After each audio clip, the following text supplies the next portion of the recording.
Et vous arrivez à la fin du chapitre 19, à un passage sur lequel je vais m'arrêter un petit peu parce qu'il me pose toujours question. Avant, je regarde ce que mes bourreaux à moi ont décidé.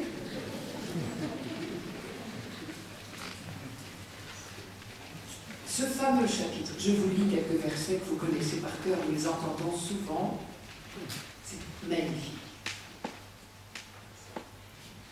Avant de le dire, je vous rappelle, je suis prête à mettre ma main au feu, il ne croit pas encore à la résurrection.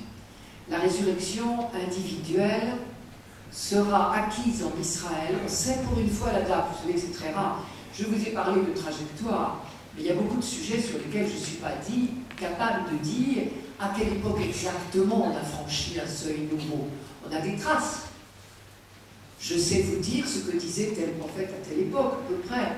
Mais depuis quand on pensait comme ça, je ne sais pas toujours. Là, on a vraiment une date très, comment dire, presque précise, parce que ce texte est du prophète Daniel, qui a prêché pendant une certaine persécution d'un certain roi, qu'on connaît bien, et la persécution a duré 3 ans, exactement 2 ans et demi. Donc, c'est dans ces 2 ans et demi que ça s'est dit. Nous sommes en 165 avant Jésus-Christ.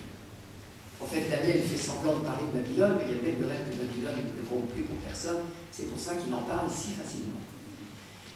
Le prophète Daniel annonce la résurrection individuelle en 165 avant Jésus-Christ. Le livre de Job, il y a longtemps qu'il est fini d'écrire, quand cette étape de la trajectoire est franchie. Et bien justement, ce fameux texte de Job m'intéresse encore plus. Job ne croit pas à la résurrection du tout, il n'y pense pas, ça ne fait pas partie des souhaits, même pas des souhaits. Une fois qu'on meurt, tout va bien, on a accompli son temps, pourvu qu'on meure à l'heure, c'est-à-dire très âgé et ayant accompli sa mission, et laissant derrière soi tout un acquis.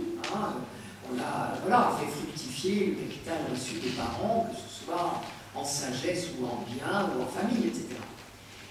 Et justement, c'est ça qui est formidable. Parce qu'il croit à la rétribution mordicus, il dit, puisque Dieu est juste et qu'il rétribue toujours les bons, qu'il les récompense, alors je sais que Dieu me sauvera avant ma mort. C'est très intéressant ce texte. Je prends 19, 23, 27. Ah, si seulement on écrivait mes paroles, si on les gravait en une inscription, avec un burin de fer et du plomb, si pour toujours dans le roc elles restaient incisées. Je sais, moi, que mon libérateur est vivant, et que le dernier y surgira sur la poussière. Et même après qu'on aura détruit cette peau qui est mienne, c'est bien dans ma chair que je contemplerai Dieu. C'est moi qui le contemplerai, oui, moi. Mes yeux le verront, lui, et lui ne sera pas étranger. Mon cœur en brûle au fond de moi. Ça, c'est le cri de foi de quelqu'un qui est encore dans la logique de rétribution, qui sait que la souffrance qu'il endure n'est pas méritée.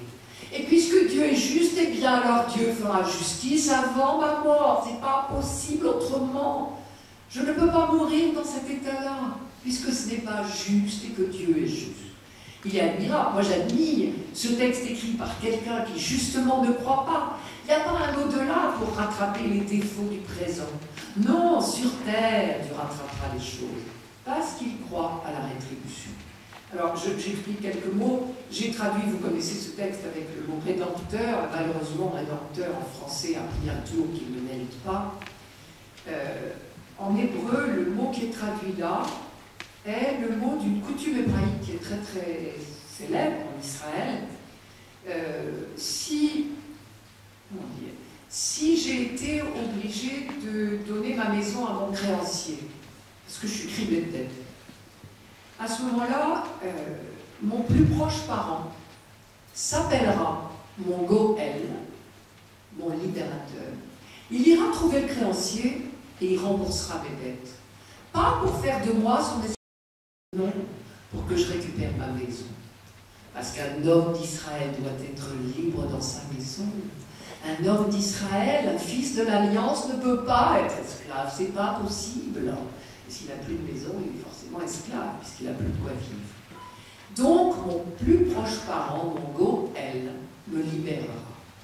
Et si j'ai été obligée de me vendre moi-même, parce que j'étais tellement criblée de dettes que ma maison ne suffisait pas, si j'ai été obligée d'aller trouver mon créancier et lui dire, écoute, là, je m'en sors plus, prends-moi comme esclave pour payer mes dettes, mon plus proche parent ira trouver mon créancier et lui dira, je viens libérer monsieur machin, parce que c'est mon plus proche parent, et que monsieur machin, fils d'Israël, ne peut pas être esclave.